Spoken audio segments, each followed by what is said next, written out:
Bang! Neves Knives. I'm Jared. My lovely wife Kara is at work, and this is the CRKT BT Fighter, as spelt there on the side of the knife. This is a Brian Ty design, and if you don't know, Brian Ty makes amazing knives, but they're also very expensive. Some people call them the Lamborghini of knives, and this helps bring some of Brian Ty's designs to a more affordable market, being from CRKT. Now this knife is in for review, so I haven't had it very long. I've only had it since for about a day, and I believe it's HCR 13 MOV steel, and then the handle material is an FRN. And then it has basically like a signature clip from Brian Ty, which is a ceramic ball clip. It has flipper action with a button lock and thumb stud action. So you just hit the button right here, and it's very smooth. So really cool knife. Next, the Wee Malice. This is a Ferrum Forged design, which I really like Ferrum Forged designs, and Wee does an incredible job with Ferrum Forged designs. The anno work on this is done very well, and this thing just feels really good in the hand. It's very soft in the hand. Everything's rounded and contoured in a real nice way, and yeah, this is an amazing knife. The action is amazing. You know, you get this in hand and you can really feel that that it's expensive, and it is. It's not a cheap knife, and it's well done. Ooh. So I'm very happy with this knife. You can see the back spacer and this flame anno work that's just beautifully done. M390 steel.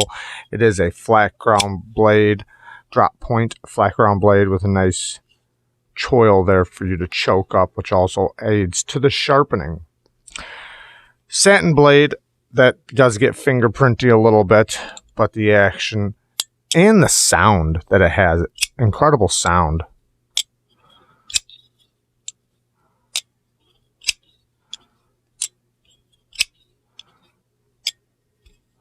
Let's get to the next one. The next one is by Spyderco, the Spyderco Brower. And you can see the name right there, the Spyderco Brower. This is one of their Tai Chung models, which if you don't know, I don't know about their best, but their USA line is really good. And then their Tai Chung models are very well done as well. Some of their best knives come from their Taiwan factory, but also their knives from Colorado are also very nice. But the action on this is really good. It is a titanium frame lock, and then the other side of mine is green G10, but it also has a little liner down in there. It does have a steel lock bar insert and a steel spring clip. S30V steel flat ground blade, which is a very useful blade shape. This actually gives you a full grip in your hand, you know, with not a lot of cutting length, but you know, it makes it to where it's nice and comfortable in the hand, and you know, you get a very useful blade shape. Very smooth.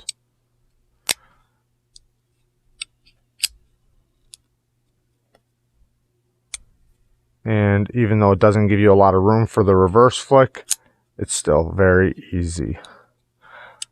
Yeah, I like this as a small knife. This is a great secondary knife, or even, you know, your regular carry. I mean, it's a great knife. Next, we have Civivi Trailblazer. This is the XL version. They also have a smaller version of this knife. It is a slip joint, so which also has the stop right there, and then there's no lock on it, but the spring tension does make it very strong when it's fully opened or fully deployed. It is a steel faux bolster, and I call it faux because it's not a real bolster lock. A real bolster lock would have a frame lock, but it has G10, deep carry pocket clip, and with this one, it is, I think they're making these in 14C28M, but this one came in D2 if I'm not correct. Yeah, this one's in D2, but they are making these in 14C28N, which is really good because Civivi's doing an incredible job with their 14C28N.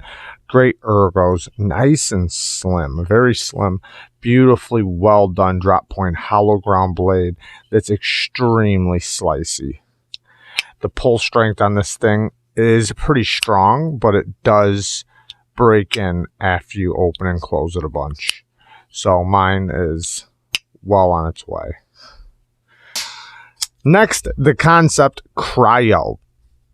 Now this knife has really good action, and it also comes in other versions.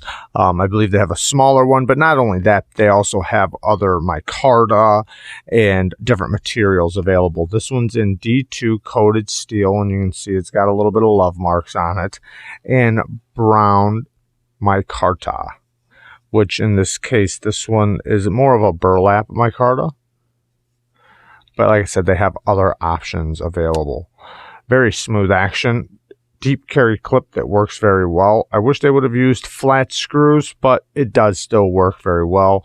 The hole right here is very easy to use. It's nice and big. Detent is well tuned. You can also thumb flick it or slow roll it. The flipper tab is nice and large for you to get a lot of leverage on, so your finger placement is really nice on there for however you want to use this flipper tab, whether it's push button or light switch. Access to the lock bar is also really nice, and it's extremely smooth. Very nice knife. I like that one. Next we have the Twosun 129.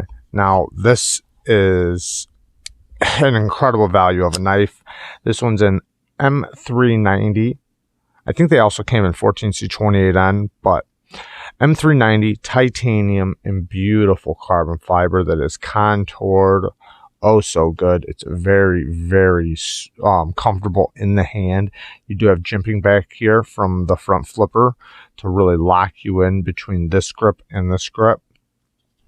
But even if you hold it back here, it's still very comfortable.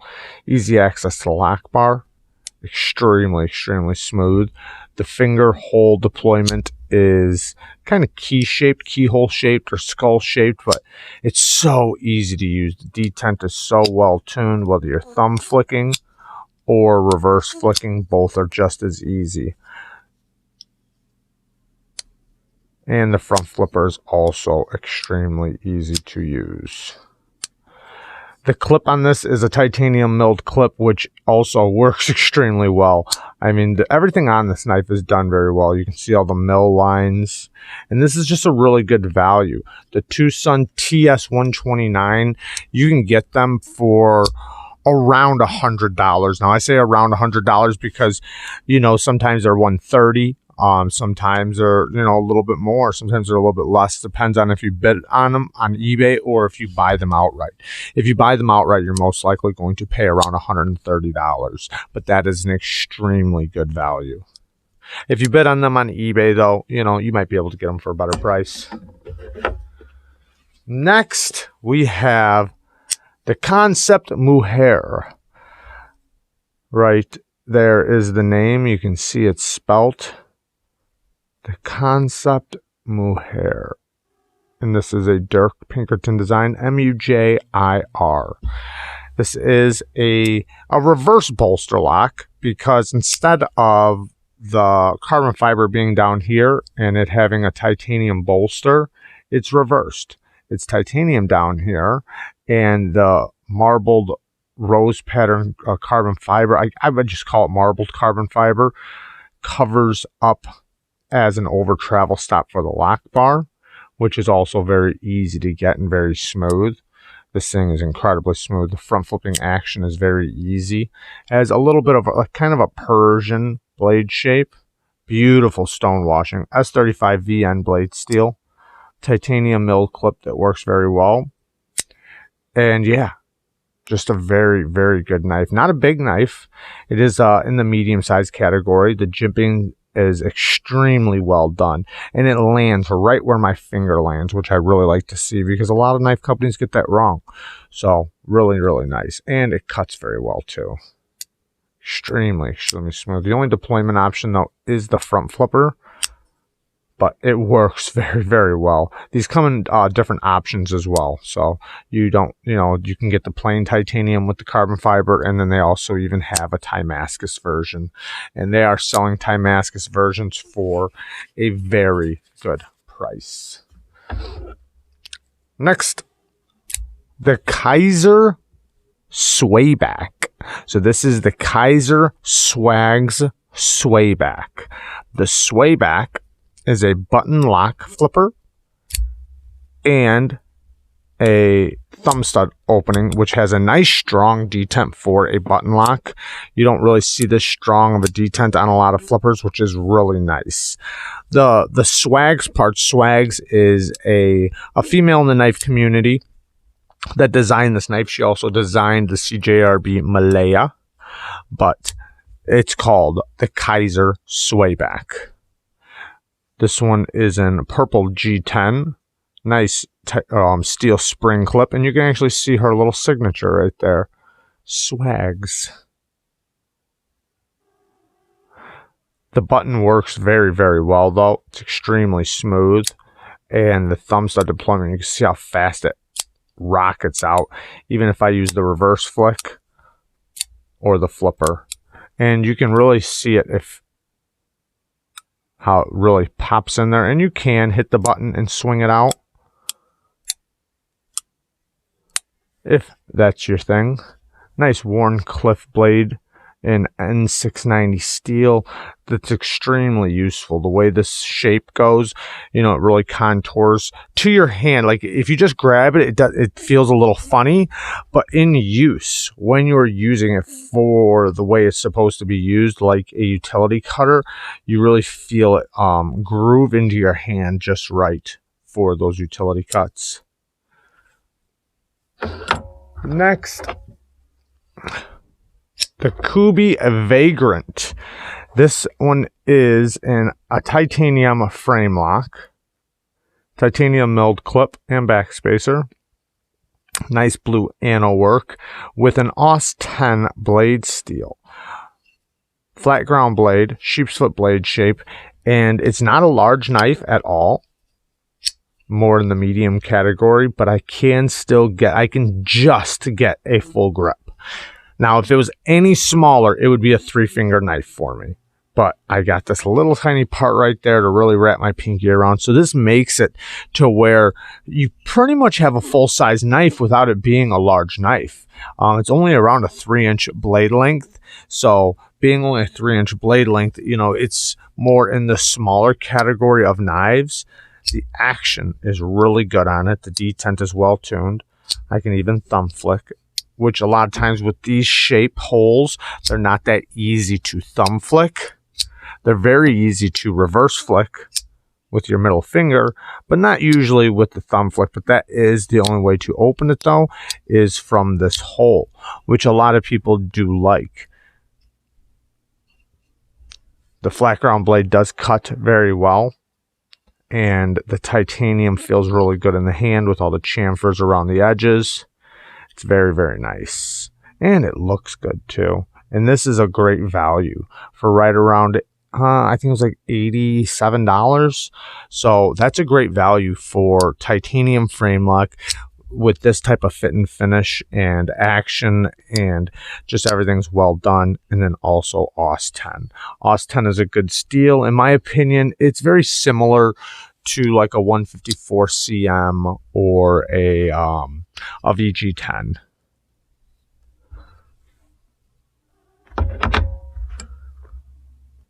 Last but not least, the Wee Vapor.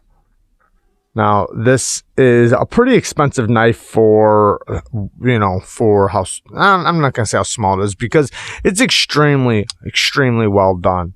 The titanium frame lock, somewhat of a bolster lock, but the titanium frame lock is like, it's got like a Cerakote over it. So it's a very tough finish that you don't really have to worry about getting scratched up or anything. It's extremely smooth. The carbon fiber inlay is very, very well done. Nice, very thin hollow ground drop point blade. That's also a thin blade stock overall. So this thing cuts so good. I can get a 4-finger grip, but you can also use the choil up there. It is primarily a flipper. I know you see the hole, and I can reverse flick it, but most people can't, so don't think you're going to be able to. If you buy one, they're around $250. But if you do get one, after it breaks in for a little while, I found it. I can do it. So, but at first I couldn't. The detent is very strong on this.